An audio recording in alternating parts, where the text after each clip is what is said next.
E ontem estreou Zack Snyder's Justice League e agora a gente vai falar com spoilers sobre alguns pontos do filme.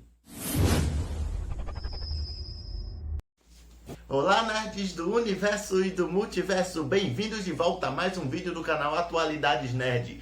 Eu sou Igor de Mello e vamos falar sobre Zack Snyder's Justice League, né, que estreou. Finalmente a gente pode assistir à vontade o filme.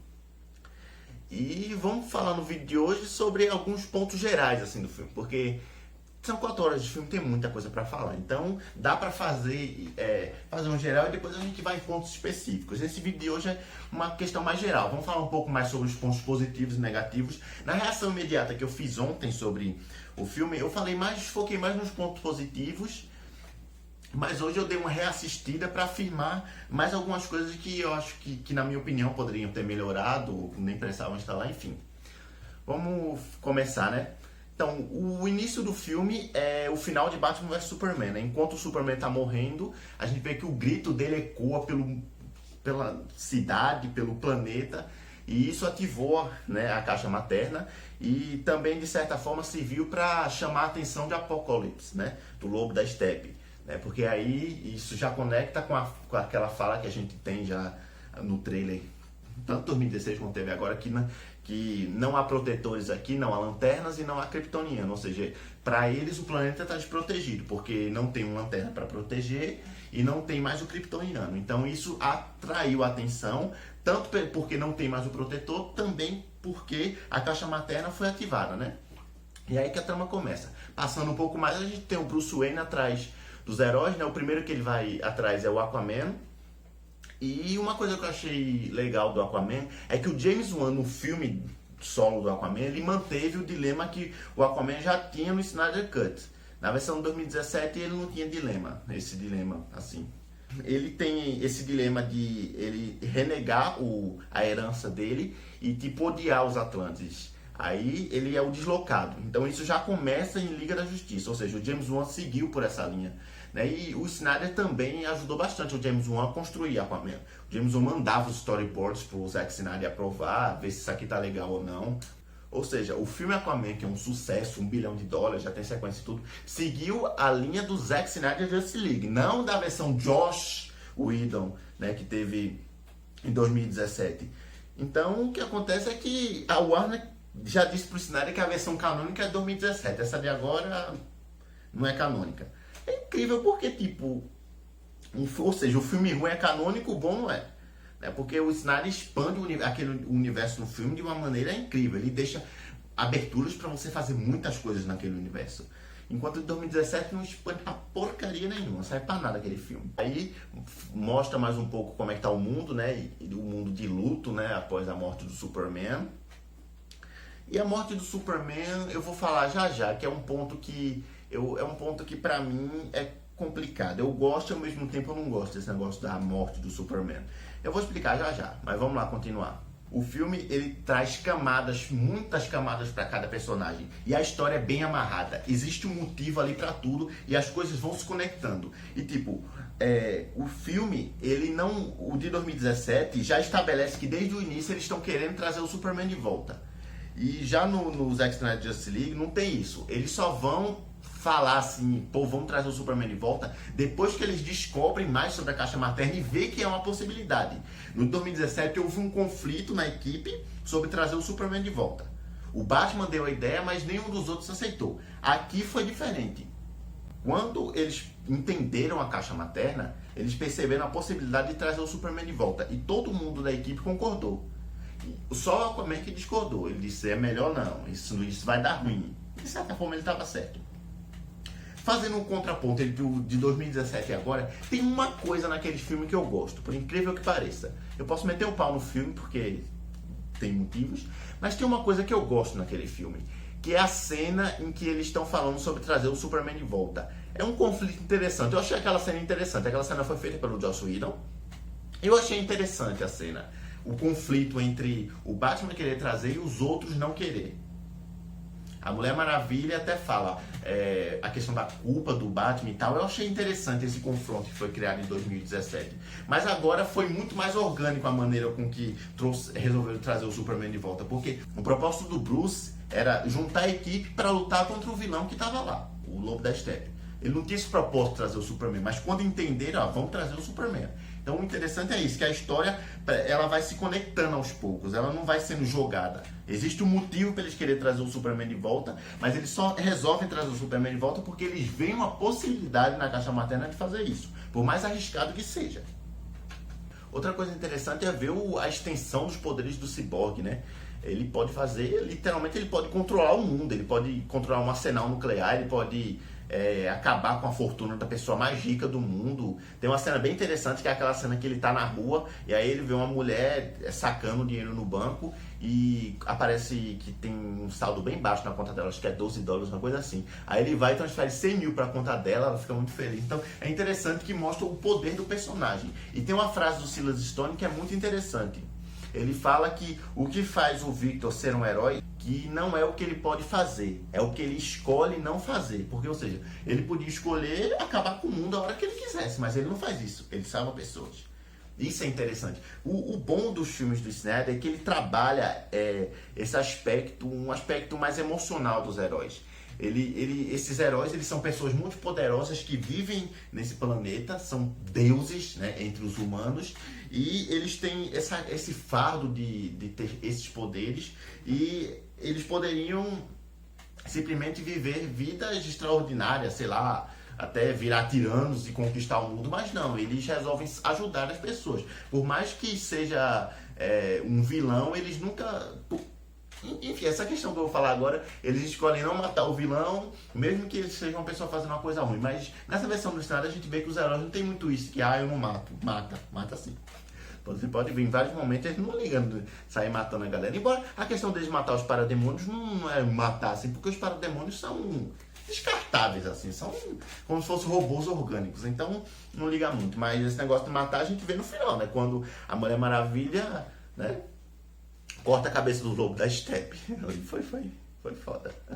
E uma coisa que eu achei engraçado foi a questão das caixas maternas, né? Porque a gente tem 3 caixas maternas, aí uma os Atlantes construíram uma espécie de templo para proteger, a outras Amazonas fizeram também um templo para proteger, ficar lá para ninguém pegar e nada. E aí os humanos, o que eles fazem? Eles enterram, simplesmente enterram. Eu até vi um meme também hoje falando sobre isso. Enquanto os Atlantes, as Amazonas fizeram templos e criaram fortalezas para proteger essas casas, os humanos não, vamos enterrar aqui e acabou. Enterrou, pode ficar aí, ninguém vai achar não. E até que funcionou, se você for parar para prestar atenção. 2 templos, 2 fortalezas foram destruídas e ele conseguiu pegar a caixa. Já a dos humanos ele só conseguiu depois que tiraram do lugar. A caixa estava enterrada, aí depois achou, aí depois foi parar no Starbase. Eles estavam guardando a caixa dentro de um guarda-roupa, ou seja, guardaram a caixa de uma fortaleza e o cara conseguiu entrar. Mas ninguém foi no guarda-roupa procurar. Então, de certa forma, para você ver, né? Os humanos ganharam nessa. Foi engraçado, mas eles ganharam.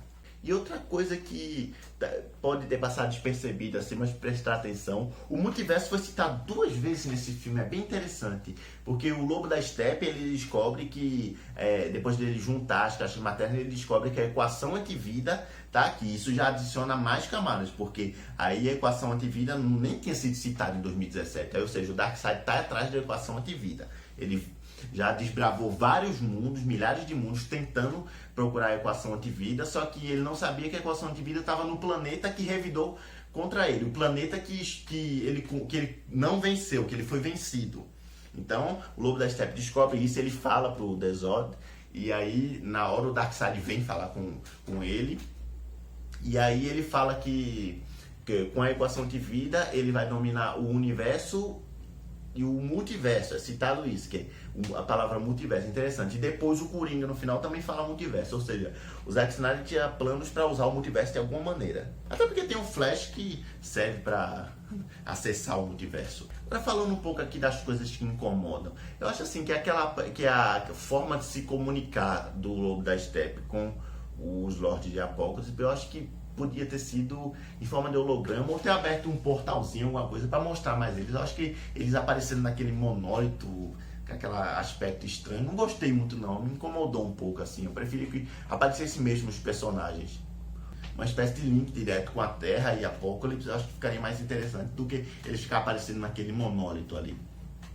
Eu não sei se essas cenas já foram editadas em 2017, na época que o Zack Snyder estava, ou se elas foram feitas agora, por orçamento ficou melhor fazer daquele jeito, que gastava menos, não sei. Mas eu acho que poderia ter sido assim, poderia aparecer de fato os personagens, não essa versão holográfica meio estranha deles. E outra coisa que ficou sem explicação assim no filme foi a questão do Lobo da Steppe e do Darkseid. Porque é dito que ele tem uma dívida com o Darkseid. Aconteceu alguma coisa no passado e aí o Lobo da Steppe vai conquistando mundos e mundos pro Darkseid para pagar essa dívida. E ele quer pagar essa dívida para poder voltar para Apocalipse. Mas não é explicado o que aconteceu. Em vários momentos ali o Lobo da Steppe, quando ele está conversando com o Desaad, ele pede pra, né, se ele pode voltar para Apocalipse e tal. Aí o Desaad não, só quando ele pagar a dívida. Ele tem uma dívida ainda de conquistar 50 a 100 mil mundos para poder voltar. E aí depois que ele descobre que a equação antivida está aqui na Terra, né, porque depois que ele junta as três caixas, as caixas, sei lá, acho que faz uma análise no planeta e chama o Lobo da Steppe e mostra que a equação antivida estava aqui. Aí ele vai conversar com o Darkseid, né? Não, ele vai conversar com o Desaad. Aí ele conversa com o Desaad e o Desaad, quando descobre, ele chama o Darkseid. E aí o Darkseid diz, se ele conseguir, a dívida dele está perdoada, ele pode voltar. E foi muito legal ver isso ali de os novos deuses, né, em Liga da Justiça ali. Essa questão de Apocalipse que a gente viu pouco, mas foi interessante, né? Claro que ele estava preparando o terreno para uma sequência e também preparando para a questão do Superman, né? Porque no finalzinho ali, quando o Cyborg está se conectando com a caixa materna e tem um vislumbre do futuro, a gente vê que o Darkseid matou a Lois Lane, que é a Lois Lane grávida. Isso aí a gente vai falar direito ainda, mas ele matou a Lois Lane, então o Superman sucumbe à equação antivida e vira um tirano e vira uma espécie de lacaio do Darkseid. E aí é onde a gente chega naquele futuro distópico, onde está tudo ferrado.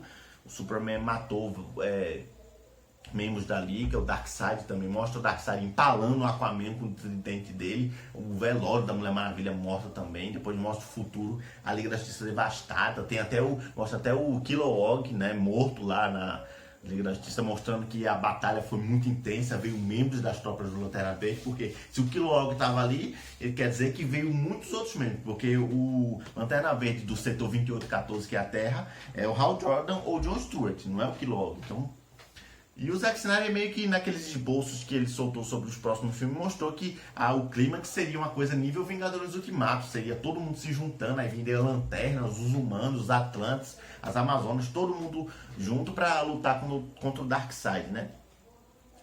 Então, os vilões do Snyder Cut estão muito bem construídos, assim, eles têm motivação, eles têm motivo para estar ali.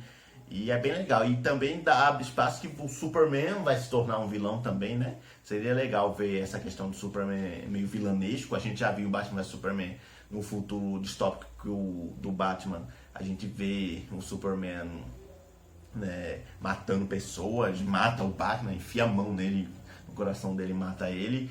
E ia fazer muito mais. Então é bem legal ver que os vilões estão muito bem construídos no Snyder Cut. Mas é isso, o vídeo era para falar mais do geral, mas a gente começou a falar dos vilões. O bom é isso, a gente começa falando de uma coisa e acaba encontrando um ponto em comum e vai seguindo por ele. Mas é isso, tem muita coisa para falar, então a cada vídeo vai acontecendo isso. Às vezes o vídeo é planejado para falar uma coisa, mas a gente acaba seguindo outra. Então, né, vamos encerrar por aqui.